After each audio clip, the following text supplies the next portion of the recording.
Welcome back, it's me, Lou.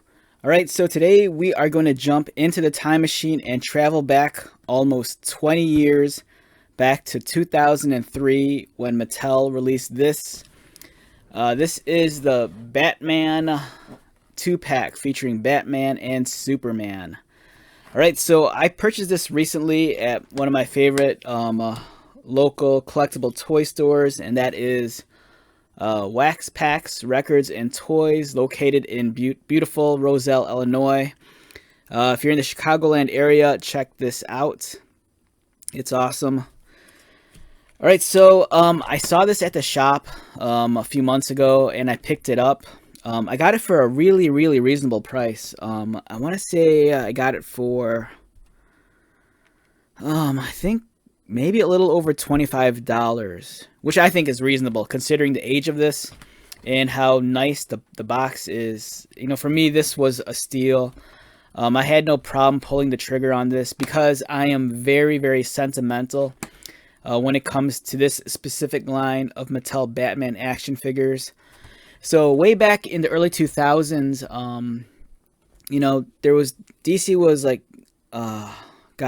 DC was like on a roll with the Batman character.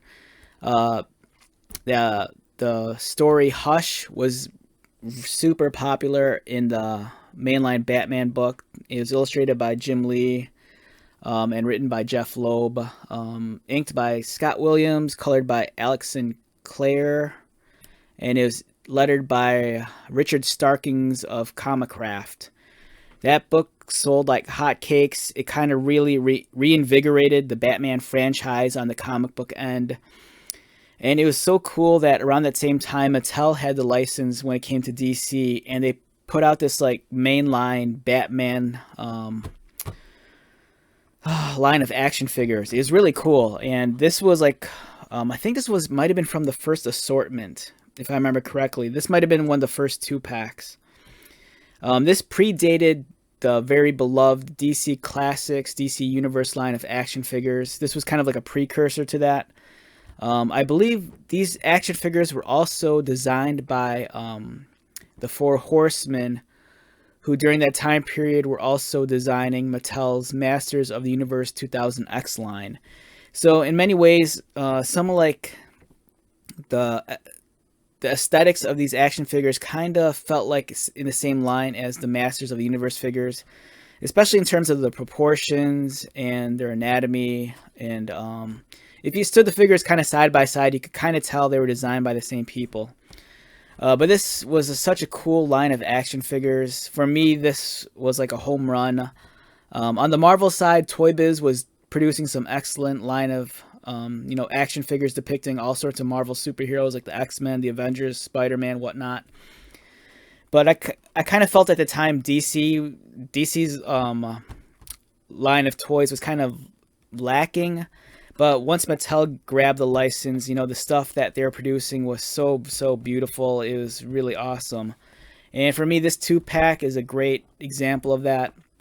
I don't have any of these figures mint on card, which is the reason why I really wanted this set when I saw it at the store. I have a good number of these figures loose in my collection, but you know, I don't have anything that's still mint on the backing. And you know, for me, this was like perfect. It grabbed two of the most iconic DC characters, Batman and Superman, and for me to have them in a 2-pack produced by Mattel prior to the DC Classics, you know, this is a big piece of like action figure history for me. You know, it's not worth a lot of money on the secondary market, but for me, based on nostalgia and this, you know, me being very sentimental for this is almost like priceless to me. I think it's an awesome set. The package design is beautiful. I love how the bat symbol is kind of like in one corner, and you kind of have like Gotham in the background. You have some cool comic book illustrations of Batman and Superman. As you can see, they come with accessories. Batman kind of comes with this Batarang launcher. Superman, I don't know what the hell this thing is. And it looks like Batman kind of has the same thing also. On the back, we kind of have the figures with their accessories in place. I don't know what the hell this is supposed to be. Maybe it's like some sort of weird shield. And I don't understand why Superman has Batmans and Batman has Supermans. This thing makes sense to me. This is the thing that fires the Batarang. It kind of shows it off there. Alright, so these things here, those weird looking shields, they're non-working. They're just called combat communicators. So I guess these are kind of like walkie-talkies to talk to each other, which is kind of weird. But in some ways, it kind of makes sense. So if you're old enough to remember, like, before smartphones, people had, like, you know, cell phones and whatnot, but they're kind of like flip phones. But every now and then, people would just use, like, the walkie-talkie function on their phones. It was weird. It was bizarre. I remember there was this couple I was friends with, and then they'd always be talking to each other through their, like, phone, but using that weird walkie-talkie function. So I think that's the reason why these figures kind of had these. I don't know. I think it's stupid, but I don't know. That's just me rambling. Some other figures in the line. Of course, there's all sorts of different versions of Batman. As you can see here, they're not shy about giving us half a dozen different Batmans, each with a different gimmick. The Tim Drake Robin is really cool, as is the Joker figure. If you ever see those, I would say pull the trigger. You won't be disappointed. They're awesome. One thing that was really cool with this line is that these are larger action figures. These are probably, you know, maybe 5.5 to 6 inch figures, but they also produced vehicles. There was a Batcycle, a Batcopter, and a really, really wicked looking Batmobile. This thing is gigantic. It features like 2 canopies, one for the passenger, one for the driver. I think this thing on the secondary market could retail anywhere between, I think I've seen it as low as $60 new to like maybe like $90. It's something I kind of want to add to my collection, but it's pretty large, especially considering the size of these figures. You're talking about a really sizable Batmobile. Now, I happen to have both these figures loose in my collection, but I can't find them. But luckily for me, when I bought this at the store, they actually had a loose Batman in their inventory, so I grabbed that while I was at the shop. And we can at least take a look at this to give you an idea of the, you know, the articulation and the craftsmanship and the quality of these action figures. Alright, so this is the Batman from the 2-pack. It's a really solid looking figure. You know, it's a weird version of Batman because he's missing the trunks. You know, it's just pretty much the gray bodysuit with the utility belt on top of it. But as you can see, it's nicely sculpted. It's very clean.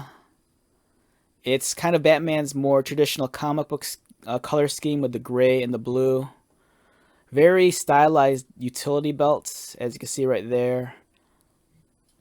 And if you were to compare it with some of the Masters of the Universe 2000X line, you could kind of see the same design influence, you know, in terms of the anatomy and the body structure and the proportions of the figure.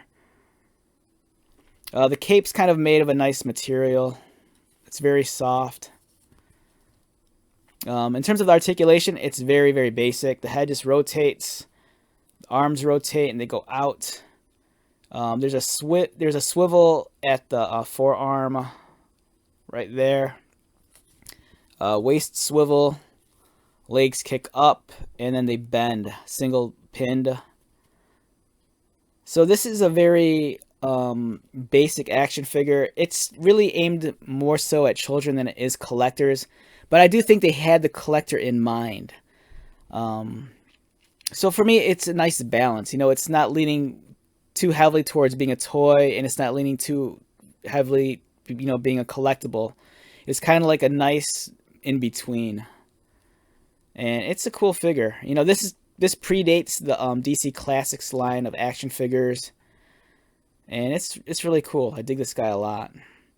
I'm very sentimental towards this time period with Mattel and having the Batman line. So any of the stuff from like the early 2000s, you know, I'm always on it. It's such a fun piece of Batman and action figure history.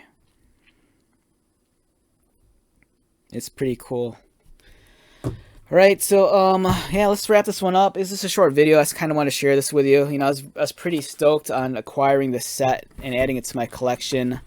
I don't have any plans to, you know, buy any more of these mint on card. For me, this is kind of like a one and done kind of deal.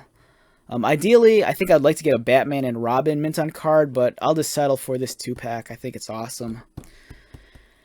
So if you're like me, and if you were collecting action figures around this time period in the early 2000s, excuse me, I'd love to hear your stories about these action figures. Were you very sentimental towards this line? Were there any standout figures that you recall having in your collection? Like for me, there's some of these figures were awesome. There's a Killer Croc that's amazing. There's a Mr. Freeze, which is really beautiful, and I kind of reviewed a version of that not too long ago. So yeah, if you have any fond memories of this line of figures, I'd love to hear about it. This action figure line's almost 20 years old, so for me, it's just kind of like this crazy thing. It's so hard for me to believe that, it's already going to be 2023, and it seems like yesterday that I just bought these.